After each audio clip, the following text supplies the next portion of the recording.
ललई छठ, जिसे हर छठ या हलसठी भी कहा जाता है, एक हिंदू त्यौहार है जो भगवान बलराम को समर्पित है, जो भगवान कृष्ण के बड़े भाई थे। यह त्यौहार भाद्रपद महीने के कृष्ण पक्ष की षष्ठी तिथि को मनाया जाता है। महिलाएं संतान की लंबी उम्र और खुशहाली के लिए यह व्रत रखती हैं। ललई छठ की कहानी।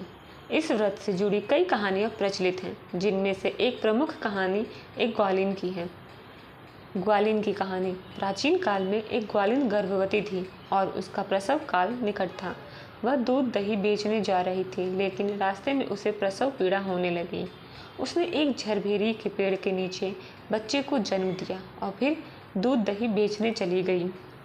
उसने गांव वालों को भैंस का दूध बताकर गाय और भैंस का मिश्रित दूध बेच दिया, जिससे व्रत करने वालों का व्रत भंग हो गया। इसके कारण उसके बच्चे को हल लग गया। दुखी ग्वालिन ने अपने पाप का पश्चाताप किया और गांव में घूम घूम कर अपनी गलती बताई। जब वह खेत के पास लौटी तो उसने देखा कि उसका पुत्र, जो मृत्यु को प्राप्त हो गया था, वो जीवित खेल रहा था। एक अन्य कथा। एक राजा की रानी ने ललई छठ का व्रत रखा था। एक बार राजा के पुत्र को सांप ने काट लिया, लेकिन रानी ने ललई छठ का व्रत रखा था, जिसके प्रभाव से उसका पुत्र जीवित हो गया।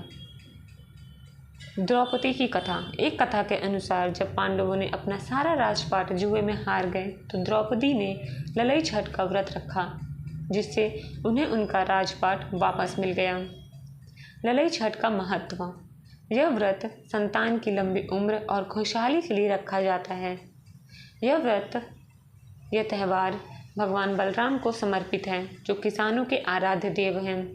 इस व्रत में महुआ के पेड़ की लकड़ी, पत्तों और बिना जूते हुए जमीन से उगे धान का उपयोग किया जाता है। यह व्रत महिलाओं द्वारा अपने परिवार की सुख समृद्धि और संतान की दीर्घायु के लिए रखा जाता है। ललई छठ की पूजा विधि।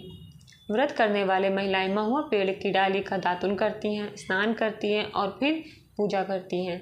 इस पूजा में बिना हल जुते हुए जमीन से उगी हुई धान का चावल, महुआ के पत्ते, धान की लाई, भैंस का दूध, दही और सेंधा नमक का प्रयोग किया जाता है। इस दिन महिलाएं भगवान बलराम, माता पार्वती, गणेश जी, कार्तिकेय, श्री कृष्ण और छठी माता की पूजा करती हैं। ललई छठ के दिन क्या करें और क्या न करें।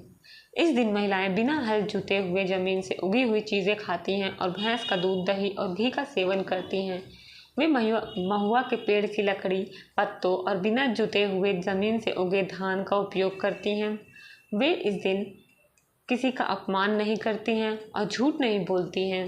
वे गाय का दूध, दही और घी का सेवन नहीं करती हैं।